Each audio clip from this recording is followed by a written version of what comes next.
ಪರಿತ್ರಾಣಾಯ ಸಾಧೂನಾಂ ವಿನಾಶಾಯ ಚ ದುಷ್ಕೃತಾಂ ಧರ್ಮ ಸಂಸ್ಥಾಪನಾರ್ಥಾಯ ಸಂಭವಾಮಿ ಯುಗೆ ಯುಗೆ. ಇದು ಭಗವದ್ಗೀತೆಯ 4ನೇ ಅಧ್ಯಾಯದಲ್ಲಿ ಕೃಷ್ಣ ನುಡಿದಿರುವಂತಹ ಶ್ಲೋಕ.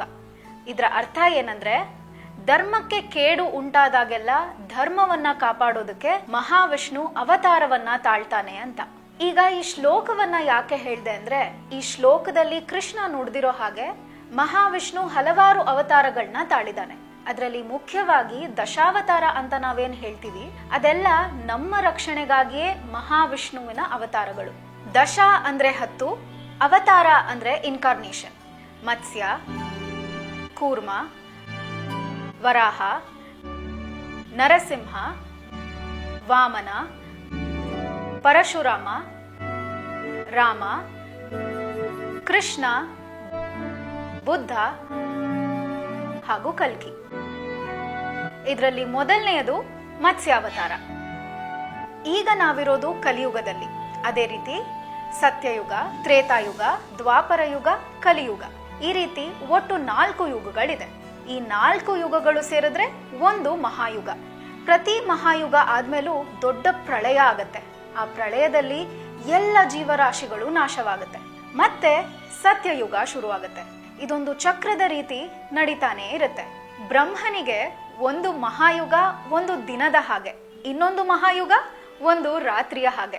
ಆ ಲೆಕ್ಕಕ್ಕೆ ತಗೊಂಡ್ರೆ ಬ್ರಹ್ಮನ ಒಂದು ದಿನ ಮನುಷ್ಯರ 4.32 ಬಿಲಿಯನ್ ಇಯರ್ಸ್. ಹೀಗೆಯೇ ಬ್ರಹ್ಮ ತನ್ನ ಮಹಾಯುಗದಲ್ಲಿ ಮಲಗಿದ್ದಾಗ ಹಯಗ್ರೀವ ಎನ್ನುವ ರಾಕ್ಷಸ ಬ್ರಹ್ಮ ಬರೆದಂತಹ ಗ್ರಂಥಗಳನ್ನ ದೋಚ್ಕೊಂಡು ಹೋಗಿ ಒಂದು ಸಮುದ್ರದಲ್ಲಿ ಬಚ್ಚಿಡ್ತಾನೆ. ಇಲ್ಲಿಯೇ ಸತ್ಯಯುಗದಲ್ಲಿ ಮಹಾವಿಷ್ಣುವಿನ ಮೊದಲನೇ ಅವತಾರ ಮತ್ಸ್ಯಾವತಾರ ಶುರುವಾಗುತ್ತೆ. ಇದೇ ಸಮಯದಲ್ಲಿ ಭೂಲೋಕದಲ್ಲಿ ಸತ್ಯವ್ರತ ಅನ್ನೋ ರಾಜ ದ್ರಾವಿಡ್ರನ್ನ ಪಾಲಿಸ್ತಾ ಇರ್ತಾನೆ. ಸತ್ಯವ್ರತ ಅಂದ್ರೆ ಬೇರೆ ಯಾರೂ ಅಲ್ಲ, ಮನು. ಇವನು ವಿಷ್ಣುವಿನ ಮಹಾನ್ ಭಕ್ತ. ವಿಷ್ಣುವನ್ನ ಪ್ರಸನ್ನಗೊಳಿಸಲು ಹಲವಾರು ವರ್ಷಗಳಿಂದ ತಪಸ್ ಮಾಡ್ತಾ ಇರ್ತಾನೆ. ಹೀಗೆ ಒಂದು ದಿನ ಸಂಧ್ಯಾ ವಂದನೆ ಮಾಡೋಕೆ ಅಂತ ನದಿ ತೀರದ ಬಳಿ ಹೋಗ್ತಾನೆ. ತನ್ನ ಕಮಂಡಲದಲ್ಲಿ ನದಿಯ ನೀರನ್ನ ತಗೊಂಡು ತರ್ಪಣ ಬಿಡಕ್ಕೆ ಅಂತ ಹೋಗ್ತಾನೆ. ನೋಡಿದ್ರೆ ಕಮಂಡಲದಲ್ಲಿ ಒಂದು ಮೀನಿರುತ್ತೆ. ಅದನ್ನ ವಾಪಸ್ ನದಿಗೆ ಬಿಡಕ್ಕೆ ಅಂತ ಹೋದಾಗ ಆ ಮೀನು ಹೀಗೆ ಹೇಳುತ್ತೆ, ಇಲ್ಲಿ ಹಲವಾರು ದೊಡ್ಡ ಮೀನುಗಳಿವೆ, ನಾನು ಇನ್ನು ಸಣ್ಣವನು. ನಾನು ಇಲ್ಲೇ ಇದ್ದರೆ ಯಾವುದಾದರೂ ದೊಡ್ಡ ಮೀನು ನನ್ನನ್ನು ತಿಂದು ಬಿಡುತ್ತದೆ. ದಯವಿಟ್ಟು ನನ್ನನ್ನು ನಿಮ್ಮೊಟ್ಟಿಗೆ ಕರೆದುಕೊಂಡು ಹೋಗಿ. ಮೀನು ಮಾತಾಡಿದ್ದನ್ನ ನೋಡಿ ರಾಜನಿಗೆ ಬಹಳ ಆಶ್ಚರ್ಯ ಆಗತ್ತೆ. ತರ್ಪಣಕ್ಕೆ ತಗೊಂಡ ನೀರನ್ನ ಕೆಳಗೆ ಬಿಡ್ಲೇಬೇಕು. ಆದ್ರೂ ಪ್ರಾಣ ರಕ್ಷೆ ಕೇಳ್ಕೊಂಡು ಬಂದಿದ್ರಿಂದ ಆಚಾರಕ್ಕಿಂತ ಧರ್ಮನೇ ಮುಖ್ಯ ಅಂತ ತನ್ನ ಕಮಂಡಲದಲ್ಲಿ ಆ ಮೀನನ್ನ ತಗೊಂಡು ಅರಮನೆಗೆ ಹೋಗ್ತಾನೆ. ಮೀನನ್ನ ಅರಮನೆಗೆ ತಗೊಂಡು ಹೋಗೋಷ್ಟ್ರಲ್ಲಿ ಅದು ಕಮಂಡಲದಷ್ಟು ಬೆಳೆದಿರುತ್ತೆ. ಅದಕ್ಕೆ ಅದನ್ನ ಮಡಿಕೆಯಲ್ಲಿ ಹಾಕ್ತಾನೆ. ಕೆಲವೇ ದಿನಗಳಲ್ಲಿ ಮಡಿಕೆಯಷ್ಟೇ ದೊಡ್ಡದಾಗತ್ತೆ. ನಂತರ ಅದನ್ನ ಬಾವಿಯಲ್ಲಿ ಹಾಕ್ತಾನೆ. ಕೆಲವೇ ದಿನಗಳಲ್ಲಿ ಬಾವಿಯಷ್ಟೇ ದೊಡ್ಡದಾಗತ್ತೆ. ಅದನ್ನ ತಗೊಂಡು ಹೋಗಿ ಸಮುದ್ರದಲ್ಲಿ ಬಿಡ್ತಾನೆ. ಕೆಲವೇ ಕ್ಷಣಗಳಲ್ಲಿ ಅದು ಸಮುದ್ರದ ಗಾತ್ರದಷ್ಟು ಬೆಳೆಯುತ್ತೆ. ಆಗ ಅವನಿಗೆ ಅರ್ಥ ಆಗತ್ತೆ, ಇದು ಸಾಧಾರಣವಾದ ಮೀನಲ್ಲ, ಇದು ಸಾಕ್ಷಾತ್ ಮಹಾವಿಷ್ಣುವೇ ಅಂತ. ಕೂಡಲೇ ಮಹಾವಿಷ್ಣು ಕೂಡ ತನ್ನ ಮತ್ಸ್ಯಾವತಾರದಲ್ಲಿ ಪ್ರಕಟರಾಗ್ತಾರೆ ಹಾಗೂ ಮನುವಿಗೆ ಹೀಗೆ ಹೇಳ್ತಾರೆ, ನೋಡು ಮನು, ಇನ್ನೊಂದು 10 ದಿನಗಳಲ್ಲಿ ಪ್ರಳಯ ಸಂಭವಿಸುತ್ತದೆ. ನೀನು ನನ್ನನ್ನು ಭೇಟಿಯಾದ ಕೃತಿಮಲ ನದಿಯ ಬಳಿ ಒಂದು ದೋಣಿಯನ್ನ ನಿರ್ಮಿಸು. ಅದರೊಳಗೆ ಶ್ರೇಷ್ಠವಾದ ಸಸಿಗಳು, ಎಲ್ಲ ಜಂತುಗಳು ಹಾಗೂ ನಿನ್ನ ಕುಟುಂಬದವರನ್ನು ಇರಿಸು ಮತ್ತು ನೀನು ಆ ದೋಣಿಯಲ್ಲಿರು. 7 ಋಷಿಗಳು ಬಂದು ಹತ್ತುತ್ತಾರೆ. ಆಗ ನಾನು ಒಂದು ಕೊಂಬಿರುವ ಮೀನಾಗಿ ಬರುವೆ. ನಿಮ್ಮ ದೋಣಿಯ ಹಗ್ಗವನ್ನ ನನ್ನ ಕೊಂಬಿಗೆ ಸಿಗಿಸು. ನಾನು ನಿಮ್ಮನ್ನು ಅಲ್ಲಿಂದ ಸುರಕ್ಷಿತ ಜಾಗಕ್ಕೆ ಕರೆದುಕೊಂಡು ಹೋಗುತ್ತೇನೆ.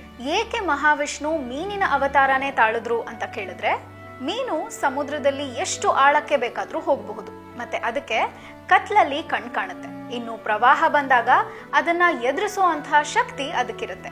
ಅಷ್ಟೇ ಅಲ್ಲ, ಹಯಗ್ರೀವನನ್ನ ಸಮುದ್ರದಲ್ಲಿ ಪತ್ತೆ ಕೂಡ ಹಚ್ಚಬಹುದು. ಮತ್ಸ್ಯಾವತಾರದಲ್ಲಿದ್ದ ಮಹಾವಿಷ್ಣು ಹಯಗ್ರೀವನನ್ನ ಪತ್ತೆ ಹಚ್ಚಿ ಅವನ ಸಂಹಾರ ಮಾಡಿ ಅವನ ಬಳಿ ಇದ್ದ ಗ್ರಂಥಗಳನ್ನ ಬ್ರಹ್ಮನಿಗೆ ಒಪ್ಪಿಸ್ತಾರೆ. ಅಷ್ಟರಲ್ಲಿ ಪ್ರಳಯ ಸಂಭವಿಸುತ್ತೆ. ಮನು ಮಹಾವಿಷ್ಣು ಹೇಳಿದ ಹಾಗೆಯೇ ದೊಡ್ಡ ಹಡಗೊಂದನ್ನ ಮಾಡ್ತಾನೆ.